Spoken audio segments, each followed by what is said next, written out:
New year రాబోతోంది. ఈసారి మీ పార్టీని ఫామ్ హౌస్ లో ప్లాన్ చేయాలనుకుంటే వెంటనే డోసే యాప్ ని డౌన్లోడ్ చేసుకుని బుక్ చేసుకోండి. నమస్తే రమ్మగారు. నమస్తే జయ. మంచి స్టోరీ చెప్పండి. మామూలుగా మనం అత్త కోడళ్ళ తగాదాలు వింటామా జయ? మనం కోడళ్ళం అనుకో, అత్తగారులు అందరూ ఇలాగే చేస్తారనిపిస్తుంది కదా. అదే మనమే అత్తగారు అయ్యామనుకో, ఈ కాలం పిల్లలతో పితపకాలం పితబుద్ధులు అంటాం. పాపిష్టి పిల్లలు. ప్రెసెంట్ మనం ఫస్ట్ వర్షన్ లో ఉన్నాం రమ్మగారు. అదే మీరు నేను కూడా. ఈ పిల్లల్ని సరిగ్గా పెంచలేదు, పిల్లల పెంపకాలు బాగోలేదు, ఆ తల్లి ముండకు బుద్ధి లేదు, ఇలాంటివి తిట్టేస్తా నానా మాటలు అంటాం. తల్లుల పెంపకం అలా ఉంది, అంతే కదా. అంతే. అదే మన పిల్లలు సరిగ్గా లేరనుకో, మన పిల్లల ఫ్రెండ్స్ సరిగ్గా లేరంటాం. ఆ జతలు మంచివి కాదు, అందుకని ఇలాంటివి వచ్చినాయి. వాళ్ళు ఎవరితో జత కట్టి ఇలాంటి మాటలు ఇప్పుడు పక్కన వాళ్ళ మీదే పడతాం. మనం కోడళ్ళుగా ఉంటే అత్తలది తప్పు, అత్తలుగా ఉంటే కోడళ్ళగా తప్పు కదా. అంతే. ఒక కథ చదివాను జయ, భలే ఇంట్రెస్టింగ్గా ఉంది, నాకు నచ్చింది. ఒక ఊళ్ళోట ఓ శాంతమ్మ గారు ఉన్నారు. ఆయనేమో ఒక సూరపరాజు గారు, మంచి సంపాదన పరులు, బాగా ఆస్తి స్వాస్థ్యం ఉన్నాయి. ఈవిడ ఒక మాట, ఒట్టి ఒక మాటకి 10 మాటలు, 10 మాటలకి 10,000 మాటలు అనే రకం ఆవిడ. కయ్యానికి కాలు దూతుంది, ఏ చిన్నది వచ్చినా విసుకుంటూనే ఉంటుంది, రుంజుకుంటూ ఉంటుంది, పైకి అనేస్తుంది, నీదే తప్పు అంటుంది, మీ వాళ్ళందరూ ఇంతే అంటుంది, నీలాంటి వాళ్ళు ఎంతమందిని చూడలేదు అంటుంది, నేను ఇంత పనితి తెలుసు, మీ అమ్మ కూడా ఇంతే అంటుంది. ఇక ఇన్ని రకాలుగా అనే ఈ మామూలు కోపిష్టిది కాదు. ఇలా ఉంటే వాళ్ళని ఆపలేక మొగుళ్ళు ఊరుకుంటారు, పిల్లలు నోరు మూసుకూరుకుంటారు, చెయ్య వదిలేస్తారు కదా. ఇక వాళ్ళు భరించలేక, వాళ్ళ నస భరించలేక వదిలేస్తే పోతుంది. ఆమె పొట్లాట పడిపోతారు అమ్మగారు, ఇలాంటి వాళ్ళు పడిపోతారు. ఇలాగే జరుగుతుంది. ఎంతమంది ఉన్నారమ్మా ఇట్లా. అవునండి, ఎంతమందో. ఎక్కడికో వెళ్ళాం జయ, ఇప్పుడు చెప్తా. ఎక్కడికో వెళ్ళాం, ఆవిడెవరో ఫోటో అడిగారు మిమ్మల్ని. ఫోటో అడిగితే ఫోటో తీసుకొచ్చా అన్నారు. వద్దమ్మా దేవాలయం, మీరు ఇచ్చేదండి మేమే తీసుకుంటాం, మీ ఫోటో ఆమె తీసేసుకుంటారా? వద్దండి, వాళ్ళు ఎవరికి ఇవ్వలేదు, మీరు కూడా తీయకండమ్మా.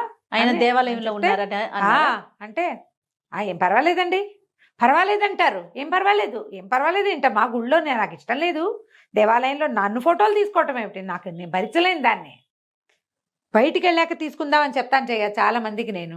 కొంతమంది వెయిట్ చేస్తారు, కొంతమంది కోపం వస్తుంది, ఏమిటి ఇవిడ పోజు కొడుతోంది అనుకుంటారు, ఏమిటి నాకు అంత మాత్రం నియమం ఉండకూడదా అనుకుంటా నేను.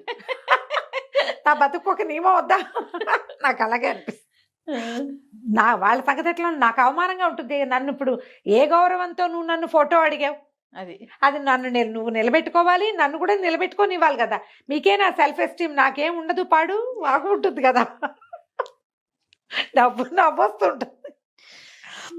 ఇవాళ ఎంతమంది శత్రువులు అయ్యారు నీకు అని అడుగుతారు మా వాళ్ళు. ఫోటో ఇవ్వకపోతే కుదరదు, అందరూ బయటకు వచ్చాక ఇస్తానమ్మా అని చెప్తా. కొంతమంది పాపం ఉండి ఫోటో కోసం ఆగామండి అని తీసుకుంటారు, ప్రేమిస్తారు వాళ్ళు. నన్ను విమర్శించడం వాళ్ళ ఉద్దేశం కాదు, నాకు యాటిట్యూడ్ అనిపిస్తే నువ్వు నన్ను, నీకు మంచి మాట చెప్పడం ఎందుకు, మంచి మాట చెప్పే వాళ్ళకు కూడా యాటిట్యూడ్. వీళ్ళే ఈ శాంతమ్మ గారు అనమాట, వాళ్ళే. అయితే ఈవిడ పోట్లాడేసేది, ఇక పుట్టింటి వాళ్ళని లేదు, అత్తింటి వాళ్ళని లేదు, కొడుకు పెళ్లి వాళ్ళని లేదు, అందరు ఇదే గోల. సరే అందరు అనేవాళ్ళు, అమ్మో రేపు పొద్దున్న దీనికి కోడళ్ళు వస్తే ఉంటారు వాళ్ళు, దాని సంగతి అనుకునేవాళ్ళు. ఇద్దరు కొడుకుల్లో పెద్ద పిల్లాడికి పెళ్లి చేశారు. పెద్దవాడి పెళ్ళాము మేనమావ కూతురు కాదు, మేనమావ కూతురు. ఈయన ఏమనుకున్నాడు, సొంత మేనగోడలు కమల పిల్లని ముద్దుగా చూసుకుంటుంది, తన రక్తం కదా. చాలా మంది పోట్లాట కూరలు కూడా మేనగోడళ్ళు అనగానే మెత్తగా ఉంటారు కదా. ఎంత బాగా చూసినా కోడళ్ళకి చాలదనుకో, మేనగోడళ్ళైనా సరే కోడళ్ళకి సరిపోదు, మేనత్తే కదా అని అనిపించదు. తక్కువ మంది ఉంటారు మేనత్తే, మన మేనత్త, మన అత్త, మనం వీడితో బాగా ఉండాలి అనుకునే వాళ్ళు 50% కూడా ఉండరు జయ. అక్కడ అత్తగారితనమే నడుస్తూ ఉంటుంది, ఏం చేసినా సరే.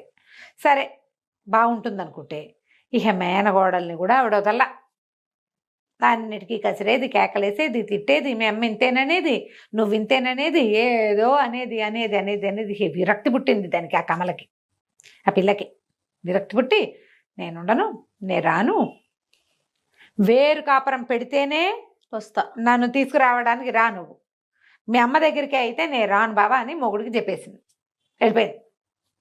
ఏం చేస్తారు, ఆలోచించి ఈయన పెద్ద పిల్లాన్ని బయట పెట్టడం ఇష్టం లేదు, వ్యాపారం అంతా కలుసున్న వ్యాపారం, ఇవాళ ఇల్లు వేరైతే రేపొద్దున వ్యాపారాలు వేరైపోతాయి.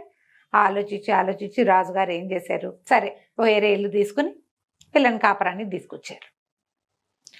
సరే కొన్నాళ్ళకి వాళ్ళకి ఒక కొడుకు కూడా పుట్టాడు. రెండో పిల్లాడి పెళ్లి సంబంధాలు రాల. ఈయనకి భయం పట్టుకుంది. ఉన్న ఒక బావమరిది కూతుర్ని ఇక్కడ చేసాం, ఇదేమో ఇట్లా తగలబడింది, ఎవరిని తెస్తే ఏమవుతుందో, ఎవరిని తెచ్చినా ఇదే కదా. ఇక రోజులు గడిచినాయి. సరే ఏమైంది, ఈయన ఒకనాడు పై ఊళ్ళో ఉన్న ఒక స్నేహితుడిని కలవడానికి వెళ్ళారు. కొంచెం కలిగిన కుటుంబమే వాళ్ళు కూడా, వీళ్ళలాగానే స్థితిపరులు. అయితే ఏమైంది, వాళ్ళ ఇంటికి వెళ్తే ఈయన కబుర్లు చెప్పుకుంటున్నారు. ఆయనకు ఒక కూతురు ఉంది, ఇంకా ఎవరో 2-3 పిల్లలు ఉన్నారు. పిల్ల కొంచెం చక్కగా కుదురుగా ముచ్చటగా చూడడానికి బాగుంది, జడగీడ చక్కగా ఉంది. పిల్ల అటు ఇటు తిరుగుతుంది. ఈ లోపల ఏమైంది, వీళ్ళు పిచ్చాపాటి హాల్లో కూర్చొని మాట్లాడుకుంటున్నారు. లోపల ఏదో వంట ప్రయత్నం చేసుకుంటున్నారు తల్లి కూతుళ్ళు కలిసి. ఒక చీరల వ్యాపారస్తుడు వచ్చాడు. వచ్చేసరికల్లా చీరల వ్యాపారస్తుడు అయ్యగారిని ఈయన పలకరించాడు. ఆ ఇంటి ఆ పిల్ల తండ్రిని పలకరించిన తర్వాత ఏమన్నాడు, అమ్మాయి గారు దోసెడు వెడల్పు ఉన్న అంచున్న చీరలు తెమ్మన్నారు, గుంటూరు చీరలు వచ్చినాయండి, అందుకని అమ్మాయి గారి కోసం వచ్చాను అని చెప్పాడు. చెప్పేసరికి లోపల ఈయన కేకేశాడు, అమ్మాయి విమల, చీరలు ఆయన ఎవరో వచ్చాడు, నువ్వు కావాలన్న చీరలట, రారా అన్నాడు. అనేసరికి ఆ అమ్మాయి బయటకు వచ్చి ఈ చీరలు ఆయన చూసి, వచ్చారా కూర్చోండి ఇప్పుడే వస్తానని లోపలికి వెళ్ళి ఓ పాత చీర పట్టుకొచ్చింది. హాల్లోనే జరుగుతోంది. పెద్దవాళ్ళు ఇద్దరు సోఫాల్లో కుర్చీల్లో అవతల కూర్చున్నారు. గుమ్మం దగ్గర ఈ పక్కన ఇంకొంచెం ప్లేస్ ఉంది, ఇక్కడ కూర్చున్నాడు.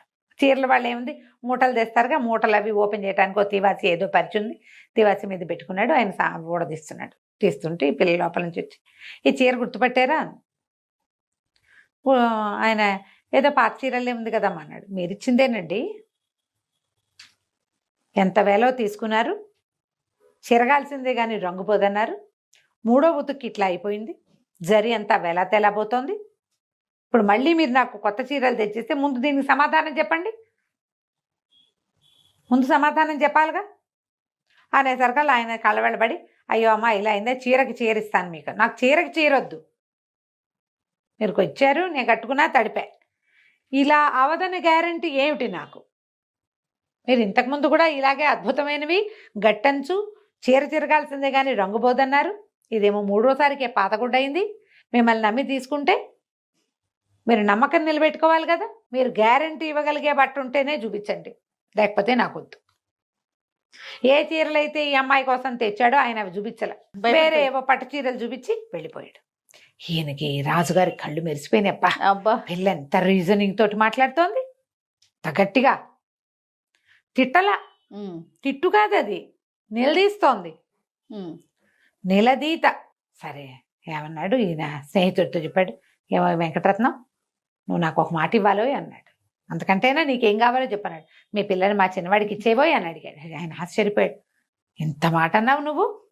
అయ్య బాబోయ్, మా పిల్లని ఇవ్వటమేమిటి, బ్రహ్మాండంగా ఇచ్చేస్తాను, మామూలుగా కాదు, చేసుకో మా పిల్లని చేసుకుందు కానీ అన్నాడు. ఈయన ఇంటికి వెళ్ళి పిల్లని కుదిర్చాననే సరుకులు ఆవిడ రుసరుసలాడి దుమదుమలాడి పిల్లని చూడకుండా నేనా అదే ఇదే అంది. కానీ ఆయన ఆ వెంకటరత్నం గారు బాగా పెట్టుపోతా బాగా చూపించేసరికి మేనగోడలు తెచ్చిద్దానికంటే ఇంకో గుప్పెడు ఎక్కువే వచ్చినాయని బూరుకుంది.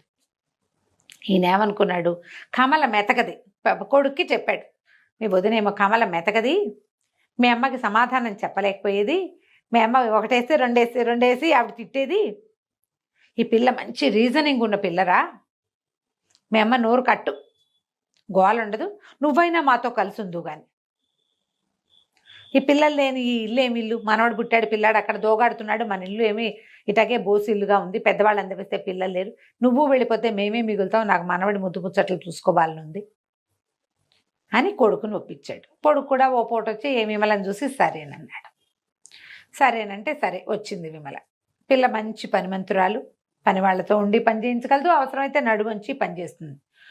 15 రోజులు 20 రోజులు ఊరుకుందో శాంతమ్మ గారు. ఆ తర్వాత 4 విసిరేది, పిల్ల కిక్కుమనేది కాదు, ఎంత సహనంగా ఉండేదో.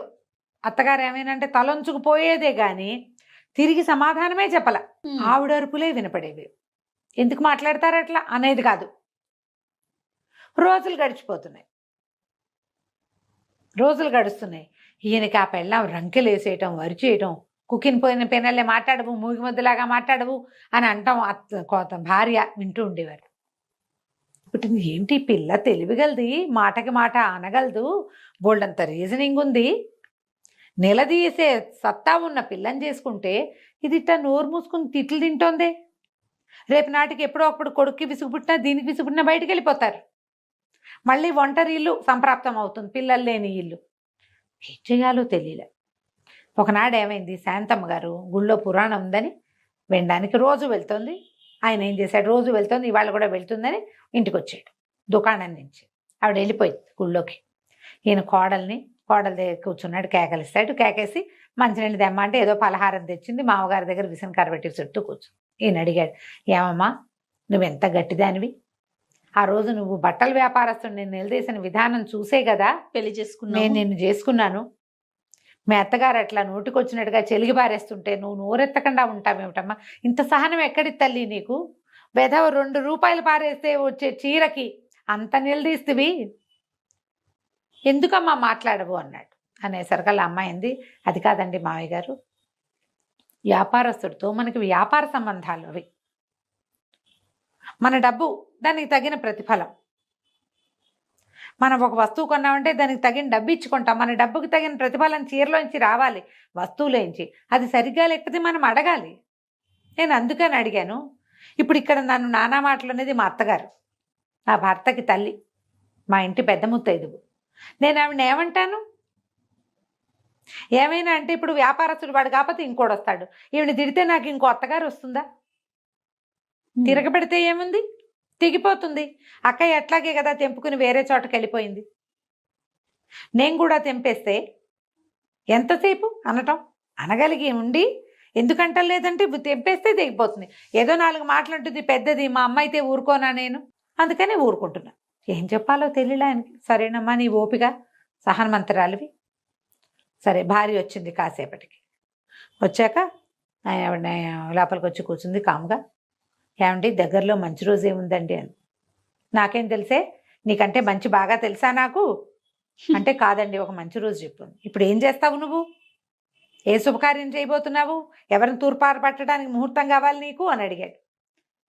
ఎవరితోటని తగాదా పెట్టుకోవడానికి ముహూర్తం కావాలంటే, కాదండి పెద్దబ్బాయిని కోడల్ని మనవడిని ఇంటికి తెచ్చుకుందాం మంచి రోజు చూసి అన్నాడు. అనేసరికి ఏమిటో నీకు ఇలాంటి బుద్ధి వచ్చింది అన్నాడు. ఏం చేయనండి, గుళ్ళోకి వెళ్ళా, ఇవాళ పురాణం లేదుట, ఇంటికి వస్తే వాకిట్లో కోడలు మీరు మాట్లాడుతున్న మాటలన్నీ వినపడుతున్నాయి, అక్కడే కూర్చుని విన్నాను, ఆలోచించుకున్నాను.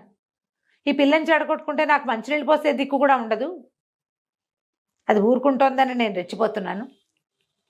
ఆ కాస్త తీరాక ఇంకేముంది అనేసరికి ఆయన మెచ్చుకున్నాడు. పని ఇది కదా కరెక్ట్ సరైన ఆలోచన. కోడళ్ళ శాంతమే అత్తగారులకి ఒక్కొక్కసారి ఆహారం కింద ఉంటుంది. అత్తగారి శాంతము కోడళ్ళకి అలాగే ఉంటుందమ్మా. తెంపుకుంటే ఎంతసేపు, ఏ బంధమైనా తెంపేస్తే ఎట్లా పోని నువ్వు తెంపేస్తావు, అత్తగారు తెంపేస్తుంది అనుకుందాం, కోడలు తెంపడం గురించి కూడా మాట్లాడదాం. అత్తగారులు తెంపేస్తారు కోడళ్ళతోటి, చిచ్చిపో నా ఇంట్లో ఉండటానికి వీల్లేదు. అదేమో నీ కొడుక్కి పెళ్ళాము, నీ మనవలకి తల్లి, నీ ఇంటి దాన్ని సంపదని పంచుకునేది, ముందుకు తీసుకెళ్లేది. ఎట్లా తెగిపోతుంది ఆ బంధం, తెగదు. పోనీ నువ్వు అత్తగారితో తెంపేస్తావు, కోడళ్ళు తెంపుతున్నారు కదా ఇప్పుడు ఈ కాలం అదే కదా, అత్తగారితో తెంపేస్తావు. అది నీ మొగుడేమో అత్తగారు కన్న కొడుకు, నీ పిల్లలేమో అత్తగారి మనవలు, నువ్వు అనుభవించేదేమో అత్తగారి వంతుకొచ్చిన ఆస్తి, నువ్వు పెట్టేదేమో ఇంటి పేరు అత్తగారింటి పేరే. నువ్వైతే మీ నాన్నింటి పేరు ఉంచుకోగలవు కానీ నీ పిల్లలకి మీ నాన్నింటి పేరు పెట్టలేవు కదా, పెట్టలేవుగా, మొగుడింటి పేరే పెట్టాలి. అంటే అది ఎవరిది, అత్తగారిది కదా. ఎక్కడ తెగుతుంది జయ ఇది, అస్సలు ఎందుకు ఆలోచించరో నాకు అప్పటికీ అర్థం కాదే. ఆవిడ నన్ను అలా అంది ఇలా అంది అంటారు.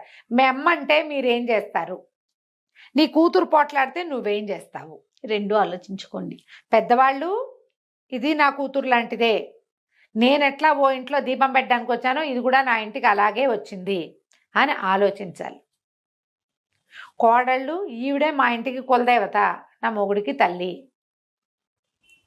అని ఆలోచించుకోవాలి. ఒక్కోసారి ఆలోచించారు జయ బ్రహ్మ రాక్షసులు అయిపోతారు మనుషులు. ఏ హక్కుల కోసం వాళ్ళు పోరాడతారో మనకు అర్థం కాదు. అవునండి, ఆ హక్కులు లభించాక ఇంకేముంది, అంతే కదా. లభించకపోయినా నువ్వు మనిషివే, లభించినా నువ్వు మనిషివే. తెంపేసుకుంటే తెంపేసిన వాళ్ళు అవుతాం, అంతే కదా. ఇలా ఆలోచించి చూడండి. చాలా బాగుంది రమ్మగారు.